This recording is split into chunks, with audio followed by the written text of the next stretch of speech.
It was meant to be the hottest video game of all time based on one of the greatest movies of all time.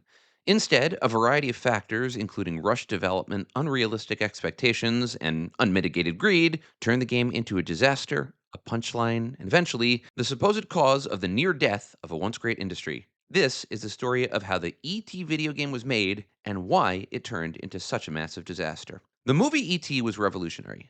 The breakthrough hit was the creation of film legend Steven Spielberg, telling the story of a young boy, Elliot, and his adventures after discovering a lost alien. The heart of the movie, and the way that that story was told, absolutely obliterated previously held box office records. E.T. would crush Star Wars' previous record as the highest grossing movie ever, generating $797.3 million dollars at the box office in 1982. It would hold that record for another 11 years. Additional merchandising was inevitable, including within the burgeoning video game industry. The context of that industry is important as well. Remember, we're in 1982. Atari dominates the video game world. At the time that ET came out, some of Atari's biggest hits, including Space Invaders, Donkey Kong, and Frogger, were still actively being sold. 6 of Atari's top 10 bestsellers premiered in 1982. In 1982, Atari was led by CEO Ray Kassar and owned by Warner Communications. Atari continued to show explosive growth that year, particularly in terms of new game development. In 1982 alone, Atari sold more than 5 million consoles, more than 1/6 of the 30 million sold in its lifetime. Across the entire video game industry, 60 million total cartridges were sold that year, doubling the 30 million sold in 1981. Now, Atari was not alone in the video game industry. Other major systems were gaining. For example, while Atari led the home console market in 82, the Game & Watch, Coleco Mini Arcade, and Intellivision all sold more than 1 million units. At its peak, the Intellivision would eat into Atari's control over the home console market, at one point gaining as much as a 20% share of that market. And Atari was showing that their grip may have been slipping a little. Pac-Man for Atari, released in March 1982, was a massive bestseller, moving more than 8 million units and becoming the best-selling game in Atari's history. However, the game was critically panned and failed to meet customer expectations. Its misleading marketing campaign and the lack of similarity to the arcade version angered fans, who felt like they had wasted money on an inferior product. Furthermore, bad business decisions, including manufacturing more Pac-Man cartridges than there were Atari systems, left Atari with unsold inventory. We'll come back to that later. All of this meant that, while Atari was still the king of video games, they could see the competition behind them, and that meant that the company had to continue to innovate and lead. And thus, Atari turned to ET, which was starting to branch into additional merchandise and toy options. Steve Ross, the CEO of Warner Communications, knew that the game was a must-have for his library. Shortly after the movie's premiere, Ross opened negotiations with Spielberg and Universal Pictures, seeking to acquire the license to produce the game. By late July 1982, the deal was closed. For the price of between $20 and $25 million, which is $65 to $81 million in 2025 money, Warner Communications gave Atari the ability to create an E.T. movie game. Movie games might be commonplace today, but they weren't at the time. In fact, movies based on video games were few and far between. There were limited examples like Shark Jaws, the 1975 Jaws-based game, but that was on license. The area was largely untapped, although 82 and 83 would see many more games, including Raiders of the Lost Ark and Star Wars video games. The newness of this area gave some people pause. For example, when asked by Steve Ross how he felt about making the game, Ray Kassar, CEO of Atari, said, quote, "I think it's a dumb idea. We've never really made an action game out of a movie." There was also an added complication: speed. Regardless of Kassar's misgivings, Atari was in. The contract was signed, and the game needed to be created. Quickly. Really quickly. Ross told Spielberg that he could get the game on shelves in time for the Christmas season. Ross informed Kassar about this in late July. That meant, in the words of Ray Kassar, quote, "We had literally 6 weeks to produce a brand new game, manufacture it, package it, and market it. It was a disaster. Even worse is that none of the programmers at Atari actually wanted to make the game. That made sense. The deadline was insane. Enter Howard Scott Warshaw. Warshaw was a highly talented programmer who had started with Atari in 1981.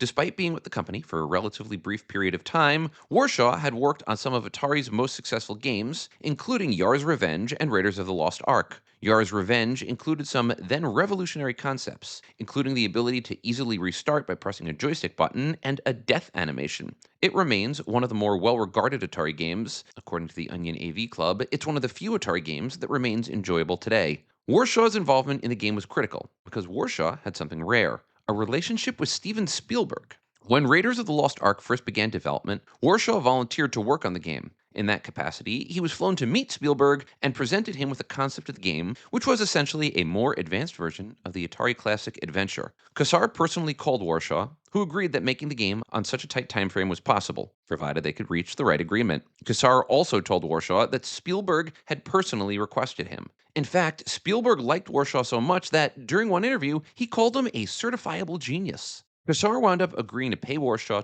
$200,000 plus an all expense paid vacation to Hawaii to make the game.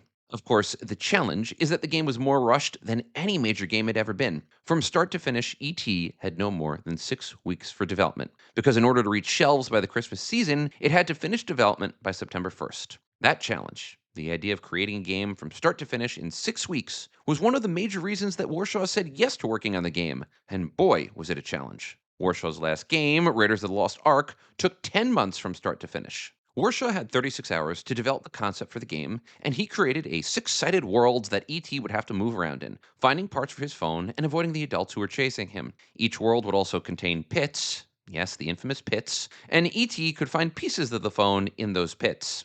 Warshaw presented the design idea to Spielberg, and Spielberg's reaction was not great. Spielberg apparently asked for something more like Pac-Man. However, Warshaw disagreed, wanting the ET game to be special and capture the spirit of the movie, not just serve as another derivative video game. Eventually, Spielberg signed off on Warshaw's concept. Warshaw would spend the remaining time programming the game, bringing in graphic designer Jerome Domerat to help create graphics.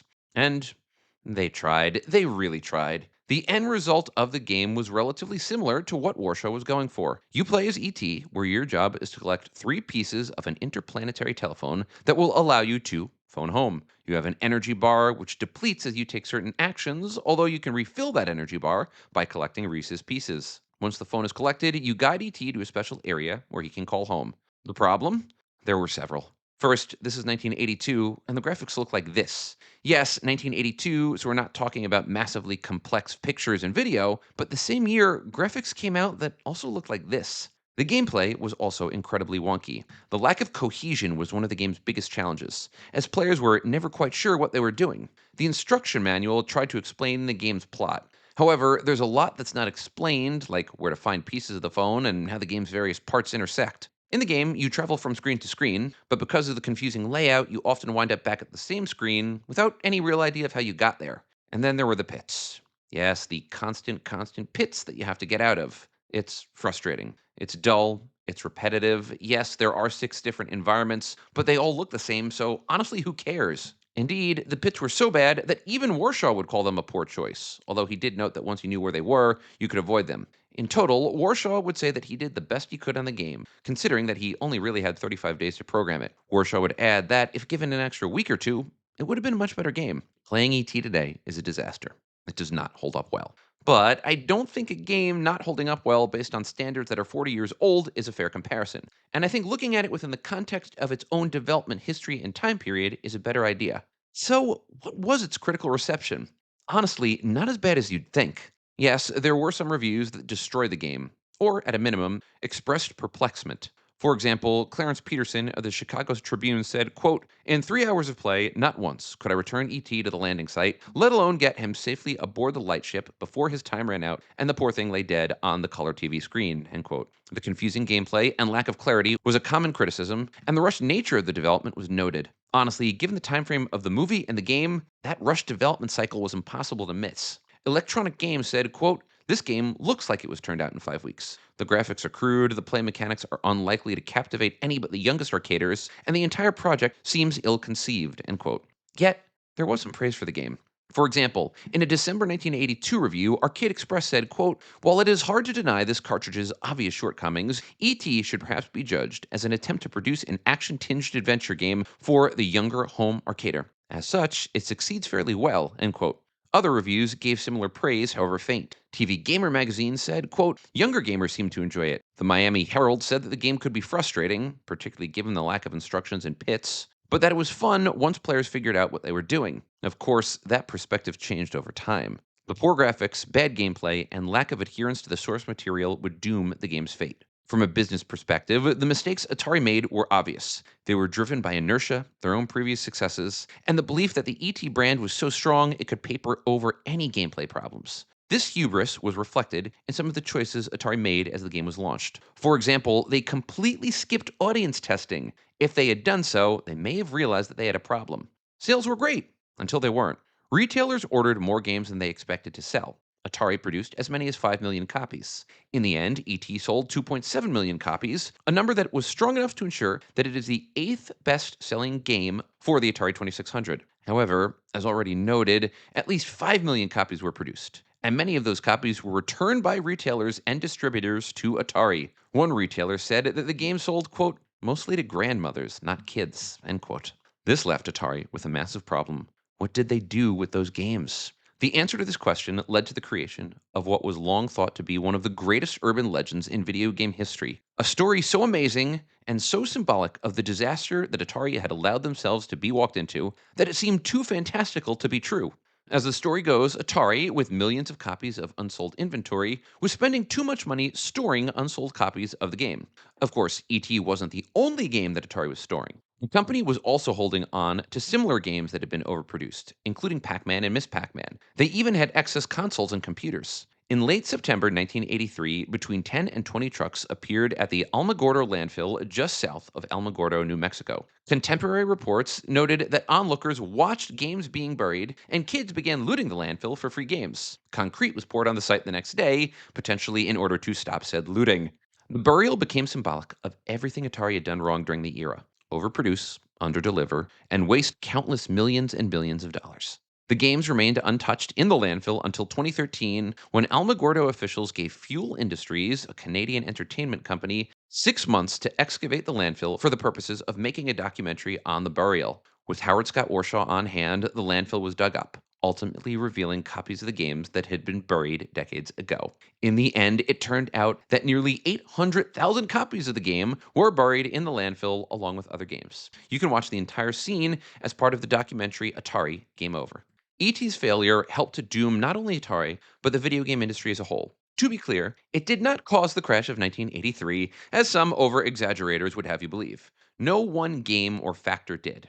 Multiple factors, including increasing competition, decreasing profit margins, and poor quality games, helped sink the video game industry. However, ET did play a role. It seemed to represent every excess of the video game market, turning out a poor quality game in the fastest speed possible for a quick buck, using a popular franchise to make a profit, and emphasizing greed over quality.